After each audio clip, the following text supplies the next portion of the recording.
శాంతి అనే అమ్మాయి తాడేపల్లి అనే గ్రామంలోకి వెళ్లి తను అనామిక ఇద్దరూ కలిసి ఉన్న ఫోటోని అక్కడున్న వాళ్ళకి చూపిస్తూ ఉంటుంది. ఈ ఫోటోలో ఉన్న అమ్మాయి మీకేమన్నా తెలుసా అని అడుగుతూ ఉంటుంది. కొంతమంది తెలీదు అంటారు. ఆమె కొంచెం ముందుకొచ్చి అడుగుతుంది. అలా అడుగుతూ అడుగుతూ రమేష్ అనే వ్యక్తి దగ్గరికి వెళ్లి ఆ ఫోటోని చూపిస్తుంది. ఈ ఫోటోలో ఉన్న అమ్మాయి మీకేమన్నా తెలుసా అండి? తెలుసండి, కానీ ఈ అమ్మాయికి మీరేమవుతారు? నేను తన స్నేహితురాల్ని. తనతో ఒక ముఖ్యమైన పనుండి వచ్చాను. అవును, ఆ అమ్మాయి ఈ ఊళ్ళో ఉంటుందని మీకెవరు చెప్పారు? వాళ్ళ అమ్మ వాళ్ళ ఇంటికి వెళ్తే వాళ్ళు చెప్పారండి. ఈ ప్రశ్నలన్నీ ఎందుకండి? ఆ అమ్మాయి మీకు తెలుసు కదా, నాకు చూపించండి ఎక్కడుంటుందో. కోపం తెచ్చుకోకండి, నేను అనామిక భర్తని. ఆ మాట వినగానే శాంతి చాలా సంతోషపడుతూ, ఓ మీరేనా లక్కీ పర్సన్, కంగ్రాట్స్ అండి. మీ పెళ్లి ఎవరికీ చెప్పకుండా చేసుకున్నారు. ఇప్పుడు నాకు పెద్ద శ్రమ పెట్టారు.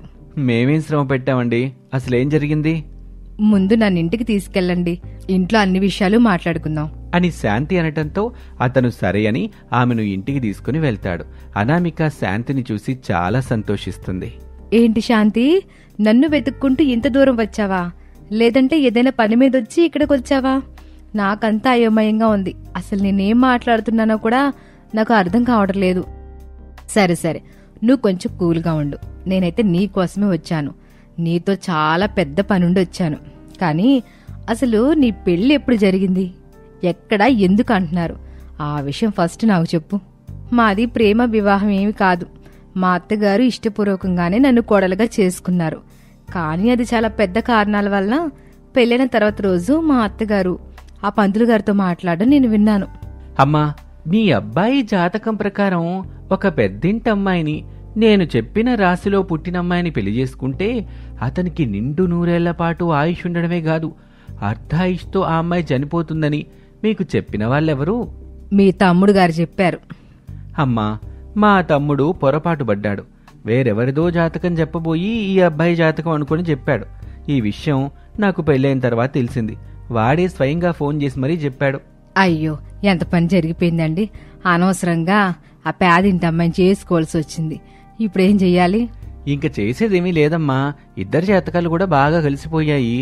వాళ్ళు అన్యోన్యంగానే ఉంటారు, ఇక ఎలాంటి బాధ ఉండదు అని చెప్పి అక్కడి నుంచి వెళ్ళిపోయాడు. నీకేం బాధ ఉంటదిలే, నాకే కదా బాధ. కోట్ల ఆస్తులు, కొన్ని సంబంధాలు చేద్దామని చేశా. ఇంతలోని ఇదంతా జరిగిపోయింది. ఇక నుంచి ఆట నాది అని మా అత్తగారు అతనితో మాట్లాడడం, ఆమె పైకి తనతో తాను మాట్లాడుకోవడం అంతా విని నిలదీశాను. మా అమ్మ కూడా ఆమె నిలదీసింది. ఇక చేసేదేమీ లేక ఆమె చాలా పెద్ద గొడవ చేసి నన్ను, మా అమ్మని బయటికి నెట్టేసింది. అప్పుడు రమేషు, అమ్మా, ఇప్పుడు తను నా భార్య, తను నాతో పట్టే ఉంటుంది. నువ్వు కాదు అంటానికి అసలు నీకేం అర్హత ఉంది? ఈ ఆస్తి పాస్తులన్నీ నా పేరు మీద ఉన్నాయి. నీకు నీ భార్య కావాలంటే తనని తీసుకుని వెళ్ళిపో, లేదంటే నా దగ్గరికి రా, మంచి డబ్బు నా సంబంధం చూసి పెళ్లి చేస్తా. అమ్మా, నేను మరీ అంత నీతిమాలిని కుక్కను కదమ్మా. నా భార్య నాతోనే ఉంటుంది. మేమిద్దరం నీ దగ్గరికి రావాల్సిన అవసరం కూడా లేదు అని నా భర్త అప్పుడు మా అత్తగారితో చెప్పి దూరంగా ఇక్కడికి తీసుకొచ్చేశారు. ఇదమ్మా నా పెళ్లి తంతు. మా అత్తగారు ఎవరిని పిలవకూడదని కండిషన్ పెట్టింది కాబట్టి పెళ్లికి నేను ఎవరిని పిలవలేదు. అది సరే, నువ్వు నన్నెందుకు వెతుక్కుంటూ ఇక్కడి వరకు వచ్చావు? నేను నా భర్త ఇద్దరం కలిసి పనస తోట వేశాం. అయితే ఈ ఏడాది వాటికి పెద్దగా రేట్లు లేవు. అందుకే నాకు ఒక ఆలోచన వచ్చి ఇక్కడ వరకు వచ్చాను. నువ్వు పనస పొట్టు పచ్చడి చేస్తావు కదా, అందుకే ఇక్కడి వరకు వచ్చా. ఇద్దరం కలిసి పచ్చళ్ళ వ్యాపారం ఏమైనా చేద్దామని. ఆ మాటలు విని అనామిక పెద్దగా నవ్వుతూ ఇలా అంటుంది. ఏంటే, పచ్చళ్ళ వ్యాపారం చేద్దామని ఇక్కడి వరకు వచ్చావా? నాకు నవ్వొస్తుంది. ఇందులో నవ్వడానికేముంది, అది కూడా వ్యాపారమే కదా. చూడనామిక, ఈ వ్యాపారం గనక సక్సెస్ అయితే మన ఇద్దరి జీవితాలు మారిపోతాయి. నా మాట వినవే, ఒప్పుకో. అందుకు అనామిక సరే అంటుంది. శాంతి కూడా చాలా సంతోషిస్తుంది. అక్కడున్న అనామిక ఎంత పేదరికం అనుభవిస్తుందో శాంతి కల్లారా చూడ్డంతో అనామికతో ఇలా అంటుంది. అనామిక, నీ భర్త ఏం చేస్తున్నాడు? ఆయన ఇక్కడ దొరికిన కూలి పని చేసుకుంటూ ఉంటాడు. ఎందుకంటే నా భర్త చదివింది కూడా మా అత్తగారి డబ్బుతోనే కదా. అందుకనే ఆయన ఉద్యోగం వెతుక్కోలేదు. కష్టమైనా నష్టమైనా ఉన్నదానిలోనే బ్రతుకుదామని అనుకున్నాం. అందుకే ఇలానే ఉండిపోయాం. మేం పేదరికంలో ఉన్నా కూడా ఎప్పుడూ బాధపడలేదులే శాంతి. చాలా సంతోషంగానే ఉన్నాం. సరేలైతే మనం ఎప్పుడు బయలుదేరదాం? అందుకు తను రేపే వెళ్దాం అనటంతో ఆమె సరే అంటుంది.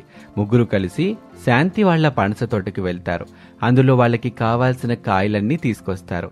ఇక అనామిక పచ్చడి తయారు చేయటం మొదలు పెడుతుంది. పచ్చడి తయారు చేయటం పూర్తయిన తర్వాత పచ్చడికి ఒక పేరు పెట్టాలని శాంతి అనగానే వాళ్ళిద్దరి పేర్లు కలిసొచ్చేలాగా వాళ్ల అక్షరాలతో ఏఎస్ పచ్చళ్ళు అని పేరు పెడతారు. ఆ తర్వాత దాన్ని మార్కెటింగ్ చేయటం కోసం ఎదురు చూస్తూ ఉంటారు. ఇద్దరు కూడా చుట్టుపక్కల వాళ్ళ షాపులకి అందజేస్తూ ఉంటారు.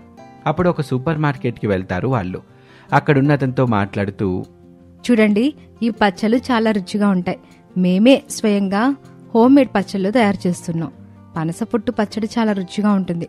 ఒక్కసారి తిన్న వాళ్ళు పదే పదే దీని గురించి అడుగుతారు. సరేనమ్మా, చూద్దాం అని ఆ వ్యక్తి అంటాడు. ఇంతలో అక్కడే ఉన్న శారద గారు, చివరికి పచ్చళ్ళు అమ్ముకునే స్థితికి వచ్చావన్నమాట. పోనీలే, ఏదోటి చేసుకుని బ్రతకాలిగా. పాపం ఎన్ని పచ్చళ్ళున్నాయో అన్ని పచ్చళ్ళు నాకు డబ్బు నేను ఇసిరేస్తా. పాపం పేదమ్మాయి కదా, ఎంత కష్టంలో ఉందో ఏమో అని చాలా వెటకారంగా మాట్లాడుతుంది. అప్పుడు అక్కడున్న అతను, చూడండమ్మా, ఆమెకి ఎన్నో కావాలంటుందిగా, వాళ్ళకివ్వండి, మేం కొన్ని తీసుకుంటాం అని అంటాడు. ఆ మాటలకు అనామిక, మేము ఎవరికైనా అమ్మడానికి కదా వచ్చింది, మాకైతే ఎలాంటి నామోషి లేదు. ఎన్ని కావాలో చెప్పండి అని అతనికి చెప్తుంది. అత్తగారికి కూడా కొన్ని ఇస్తుంది. అత్తగారు వాటిని కావాలని కింద పడేసి డబ్బు మొహాన కొట్టి అక్కడి నుంచి వెళ్ళిపోతుంది. అదంతా చూసి శాంతి అనామిక ఇద్దరూ బాధపడతారు. అక్కడున్న అతను, డబ్బుందని పొగరు చూపిస్తున్నట్టుంది, మీరేం బాధపడకండి, ఇవి బాగా అమ్ముడుపోతే మేమే మీ దగ్గర తీసుకుంటాం, మీ నెంబర్ ఇచ్చి వెళ్ళండి అని చెప్తాడు. అందుకు వాళ్ళు సరే అని చెప్పి నెంబర్ ఇచ్చి వెళ్తారు. అక్కడ కింద పడిన వాటిని శుభ్రం చెయ్యాలా అని అనామిక అడిగితే అతను, అవసరం లేదు, నేను చూసుకుంటానులేండి అనటంతో వాళ్ళు అక్కడి నుంచి వెళ్ళిపోతారు. ఇక శాంతి అనామిక ఇంటికెళ్ళిన తర్వాత, చేసిన పచ్చళ్ళన్నీ అమ్ముడిపోయాయి. ఇక వాళ్ళ దగ్గర నుంచి ఆర్డర్స్ వచ్చాయంటే మాత్రం చాలు, మన జీవితాలైతే మారిపోతాయి అని శాంతి అంటుంది. అందుకు తను కూడా సరే చూద్దాం అంటుంది. వారం రోజులు గడిచాయి. ఎవరి దగ్గర నుంచి ఎలాంటి ఫోను రాకపోవటంతో, శాంతి, ఇవేమీ అయ్యే పనులాగా కనిపించట్లేదు, పైగా ఎక్కువ శ్రమ, ఉపయోగం లేదే, నేను తిరిగి మా ఊరికి వెళ్ళిపోతాను, ఏమనుకోకు. సరే అనామిక, వెళ్ళండి, ఏదైనా ఉంటే కనుక నేను కబురు పెడతాను అని శాంతి అంటుంది. ఇక అనామిక రమేష్ ఇద్దరు కూడా అక్కడి నుంచి ఇంటికి బయలుదేరతారు. అలా కొంచెం దూరం వెళ్ళిన తర్వాత అనామికకి ఒక ఫోన్ వస్తుంది. అది ఎవరో కాదు, ఆ రోజు షాప్లో మాట్లాడిన వ్యక్తి. మేడం, వారం రోజుల నుంచి మీ ఫోన్ కలవటం లేదు మేడం, ఇంకొక నెంబర్కి చేసుకుంటే అది వేరే వాళ్ళకి వెళ్తుంది, బహుశా నెంబర్ తప్పుందనుకుంటాను. ఇంతకీ మీరెవరో నాకు అర్థం కావట్లేదండి. అదేనండి, ఆ రోజు సూపర్ మార్కెట్కి వచ్చారుగా, ఒక ఆమె పచ్చళ్ళు తీసుకుని డబ్బు ముఖాన్ని కొట్టెళ్ళింది అని చెప్పటంతో, చెప్పండి చెప్పండి. మేడం, మీ పచ్చళ్ళు చాలా బాగున్నాయి, మా భార్య కోసం తీసుకువెళ్తే వాళ్ళ చుట్టాల కోసం అని చెప్పి పంపించింది. చాలా మంది ఇప్పుడు ఆ పచ్చళ్ళ గురించి అడుగుతున్నారు. దయచేసి మీరు వాటిని ఎవ్వరికీ ఇవ్వకండి, మాకే ఇవ్వండి, ఎన్ని కావాలన్నా అన్ని మేమే తీసుకుంటాం. ఆ మాట వినగానే అనామిక సంతోషపడుతుంది. ఇక వెంటనే శాంతి దగ్గరికి వెళ్తుంది. శాంతితో జరిగిన విషయమంతా చెప్తుంది. అది విన్న శాంతి, చూసావుగా అనామిక, ఇప్పుడు నీకు అర్థమైందా నీ పచ్చళ్ళ విలువేంటో? ఇక మన జీవితం మారిపోయినట్టే. తోటకు వెళ్దాం పదా, పనస పండ్లు తీసుకొచ్చి ఒక పట్టు పడదాం అని అనటంతో అనామిక కూడా సరే అంటుంది. వాళ్ళిద్దరూ వాళ్ళ భర్తలు మొత్తం నలుగురు కలిసి ఒక తోటకు వెళ్లి పనస పండ్లు తీసుకొస్తారు. ఇక వాటితో పచ్చళ్ళు పెట్టడం మొదలు పెడతారు. ఈ విధంగా ఆ పచ్చళ్ళ వ్యాపారం బాగా సాగుతూ ఉంటుంది.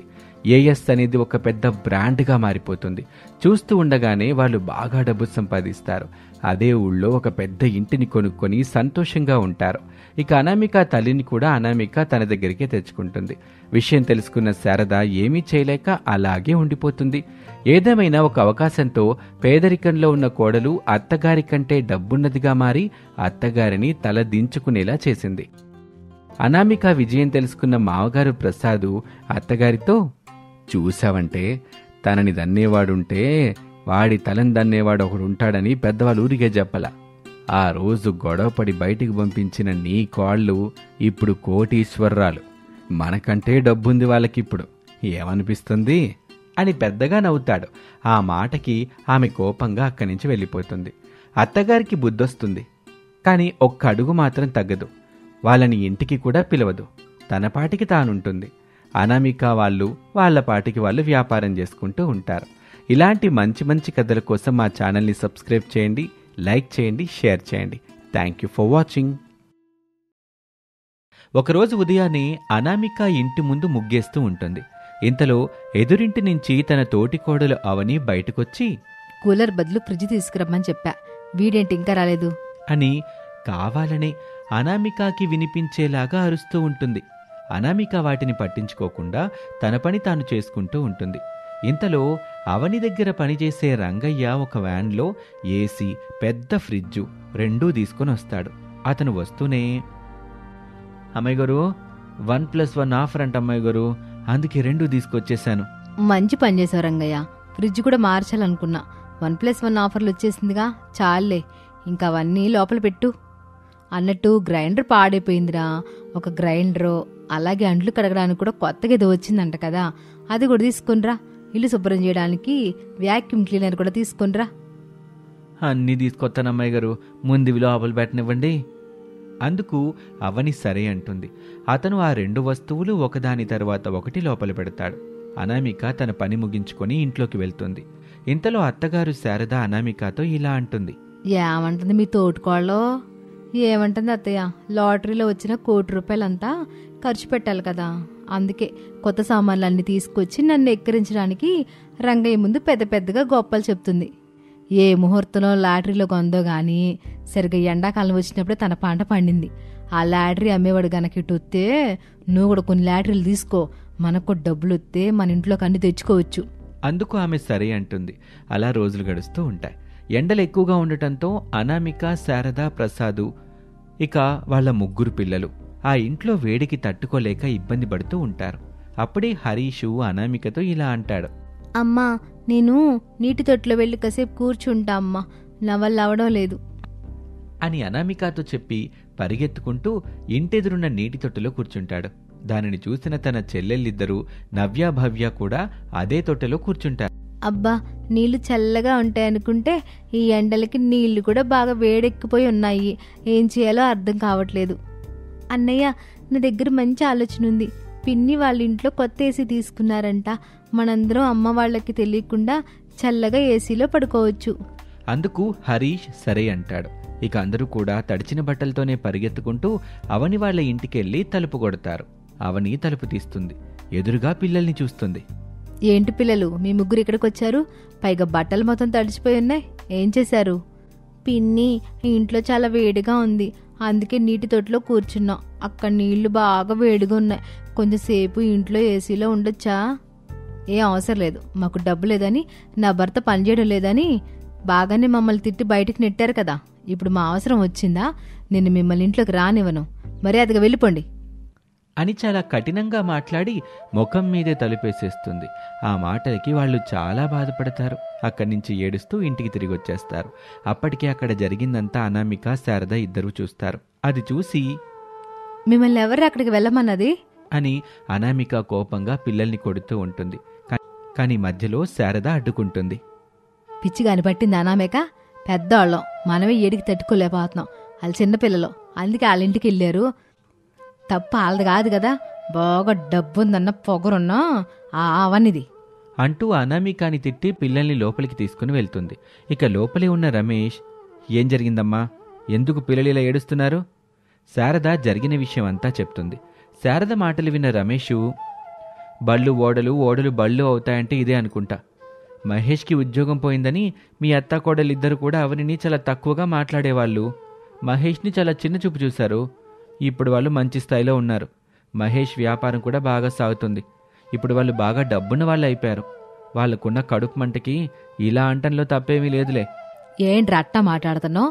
పిల్లలు ఎవరో బయట వాళ్ళు కాదుగా, సొంత పిల్లలే కదా, అట్ట చేయడం ఏమాత్రం మంచిగా లేదు. ఏంటండి మీరు నన్ను అంటున్నారు? నేను ఏ రోజు కూడా వాళ్ళని ఒక్క మాట కూడా అనింది లేదు. మామయ్య గారు, అత్తయ్య గారు వాళ్ళని ఇష్టం వచ్చినట్టు తిట్టేవాళ్ళు. నేను పేదింటి నుంచి వచ్చిన అమ్మాయిని, నేను ఎప్పుడు ఒకేలా ఉంటాను, డబ్బుంది కదా అని ఎప్పుడు పొగరు చూపించను, లేనప్పుడు కూడా లేదు అని నేను ఎప్పుడు బాధపడలేదు కదా అని మాట్లాడుకుంటూ ఉంటారు. ఇక ఇదంతా ఇలా ఉండగా అవని చాలా బాధపడిపోతూ తన మనసులో ఇలా అనుకుంటుంది, అత్తయ్య మామయ్య తప్పు చేస్తే అక్క పిల్లలు ఏం చేశారు? నేను వాళ్ళతో కఠినంగా మాట్లాడడం అంత మంచిది కాదేమో. ఎండాకాలం ఆ ఇంట్లో ఎలా ఉంటుందో నాకు బాగా తెలుసు. పాపం పిల్లలు ఎంతో బాధ కలిగి ఇక్కడికి వచ్చారు. నేను ఈ సమయంలో ఇలా చేయడం మంచిది కాదు. ఏదైతే అదయింది, పిల్లల్ని తీసుకుని ఇక్కడికి వస్తాను అని అనుకుని అక్కడికి వస్తుంది. అప్పటికే వాళ్ళందరూ గొడవ పడుతూ ఉంటారు. అవనిని చూసి నిశ్శబ్దంగా అయిపోతారు అందరూ. పిల్లలు, నేను ఇందాక అన్న మాటలకి నన్ను క్షమించండి. నేను మీ పిన్నిని కదా, పొరపాటున ఒక మాట అంటే నాతో మాట్లాడకుండా ఉంటారా? నా దగ్గరికి రాకుండా ఉంటారా? మీ అందరికీ నా క్షమాపణ చెప్పుకుంటున్నాను. పదండి, మన ఇంటికి వెళ్దాం. మీకు సెలవులున్న అన్ని రోజులు ఆ ఇంట్లోనే ఉండండి. బట్టలు సర్దుకొని రండి అని అవని అంటుంది. కానీ అప్పుడు శారద చాలా కోపంగా, ఏ అవసరం లేదులేమ్మా, పిల్లలు ఎక్కడికి రారు, ఇక్కడే ఉంటారు. నువ్వెళ్ళు. ఇప్పుడు డబ్బులున్నాయి కదా, బాగా డబ్బుని చూసి పొగరొచ్చింది. అంతకంటే డబ్బుని చూసా నేను, నువ్వు ఇప్పుడు చూస్తున్నావు అంతే. ఆ మాటలకి అవనికి కూడా బాగా కోపం వచ్చింది. ఇక మీ మాటలు చాలించండి అత్తయ్య. ప్రతిసారి మాటలు పడుతున్నానని అనుకోవద్దు. అసలు మీరన్న మాటలకే కదా మేం బయటికి వెళ్ళిపోయాం. నిజానికి మీరు ఆ మాటలు అన్నారు కనుక మేం బయటికి వెళ్ళాం. ఇప్పుడు సంతోషంగా ఉన్నాం. అయినా నేను మీకోసమేం రాలేదు, నా అక్క పిల్లల కోసం వచ్చాను. పిల్లలు, మీరు బట్టలు సర్దుకొని రండి. నీ అహంకారం, కోపం నీ ఇంటి దగ్గర చూపించుకమ్మా. నా ఇంటికొచ్చి కాదు, మర్యాదగెళ్ళు. నేను ఇక్కడి నుంచి పిల్లలతోనే వెళ్తాను. ఎవరు నన్ను అడ్డుకుంటారో చూస్తాను అని అవని కూడా కోపంగా అంటుంది. మాట పెరుగుతుంది. వాళ్ళిద్దరి మధ్య చాలా పెద్ద గొడవే అవుతుంది. అప్పుడు ప్రసాదు, శారదా, నువ్వు నోరు మూసుకోనుండు. ఇంతకు ముందే వాళ్ళ విషయంలో పెద్ద పొరపాటు చేశావు. ఇప్పుడు పిల్లల విషయంలో అలా చెయ్యొద్దు. వీళ్ళిక్కడే ఉంటే ఈ ఎండకి చచ్చిపోతారు. మర్యాదగా పిల్లల్ని పంపించేయి. ఆ మాటలకు శారద ఏదో చెప్పబోతుండగా ప్రసాదు నోరు మూసుకోనుండు అని గట్టిగా అంటాడు. ఇక అనామిక ఆ పిల్లల బట్టలు సర్ది తనతో పాటు పంపిస్తుంది. పిల్లలు చాలా సంతోషంగా అవని ఇంటికి వెళ్తారు. అక్కడ ఏసీలో ప్రశాంతంగా నిద్రపోతారు. అవని వాళ్ల కోసం మంచి రుచికరమైన భోజనం తయారు చేసి పెడుతుంది. చాలా చక్కగా చూసుకుంటూ ఉంటుంది. వారం రోజులు గడుస్తాయి. పిల్లలు కనీసం వాళ్ళ ఇంటి ఛాయ కూడా చూడరు. అప్పుడు శారద అనామికతో, పిల్లలకి ఏం మాయ చేసిందో, ఏ మందు పెట్టిందో కనీసం మన ఇంటి వైపు కూడా చూడలేదు. మందులు పెట్టాల్సిన అవసరం నా చెల్లెలకి ఏముంది అత్తయ్య?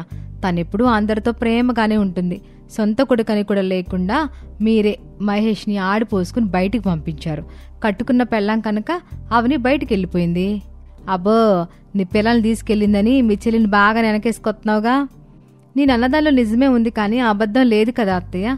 అయినా మీకు ఒక విషయం చెప్పడం మర్చిపోయాను. నేను మీ అబ్బాయి కూడా ఆ ఇంటికే వెళ్తున్నాం. అసలు విషయం మర్చిపోయాను, మామయ్య గారు కూడా వస్తున్నారు. ఎందుకు? నాకంటే ఎక్కువ మాటలు ఆయన అన్నారు కదా. అలా అంటానికి కారణం కూడా మీరే కదా అని వాళ్ళిద్దరూ మాట్లాడుకుంటూ ఉండగా అక్కడికి మహేషు, అవని ఇద్దరూ వస్తారు. అప్పుడే రమేషు, ప్రసాద్ కూడా వాళ్ళ దగ్గరికి వస్తారు. నాన్న, నన్ను క్షమించండి. నేను ఊళ్ళో లేను, లేదంటే మీరు ఎంత ఇబ్బంది పడేవాళ్ళు కాదు. అందరం కలిసి మన ఇంట్లోనే ఉందాం. ఎందుకో అంత ప్రేమ వచ్చింది. అమ్మా, నాకెవరి మీద కోపం లేదమ్మా, అందరి మీదే ప్రేమే ఉంది. అయినా నాకు లాటరీ తగలలేదు. నాన్న తీసుకున్న టికెట్కే లాటరీ తగిలింది. అది నాకిచ్చి బిజినెస్ చేసుకోమని చెప్పాడు. మీ ముందు తిట్టడం అంతా నాటకం అమ్మా. కేవలం నీ నోటికి భయపడే అలా నాన్న మాట్లాడారు. అదే విషయాన్ని అవనికి ఈరోజే చెప్పానమ్మా. ఆ మాటలు విన్న శారద చాలా బాధపడుతుంది. నన్ను క్షమించరా, నేను అనరా అని మాటలన్నా. నేను కూడా కావాలని అనలేదులే. ఇది 4 మాటలంటే రోషంతో ఇతను ఉద్యోగం చూసుకుంటావులే అని చెప్పి అన్నానమ్మా, అంతే. అంతేగాని నీ మీద ప్రేమ లేక కాదుగా అంటూ శారద కూడా క్షమాపణ కోరుకుంటుంది. ఇక దాని గురించి మర్చిపోండి అంటూ అందరినీ వాళ్ళింటికి తీసుకుని వెళ్తారు అవని, మహేష్. ఎండాకాలం అంతా చాలా సంతోషంగా ఆ ఏసీ ఇంట్లోనే గడిపేస్తారు అందరూ కలిసి. ఇక ఎలాంటి మనస్పర్ధలు లేకుండా లాటరీ టికెట్ ద్వారా వచ్చిన డబ్బుతో ఒక మంచి వ్యాపారం చేసుకుంటూ ఆ కుటుంబంలో ఏ కష్టాలు లేకుండా అందరూ సంతోషంగా గడిపేస్తూ ఉంటారు. ఇది వాల్టి కథ. మరొక ఆసక్తికర కథలో మళ్ళీ కలుద్దాం. అంతవరకు సెలవు. నమస్తే.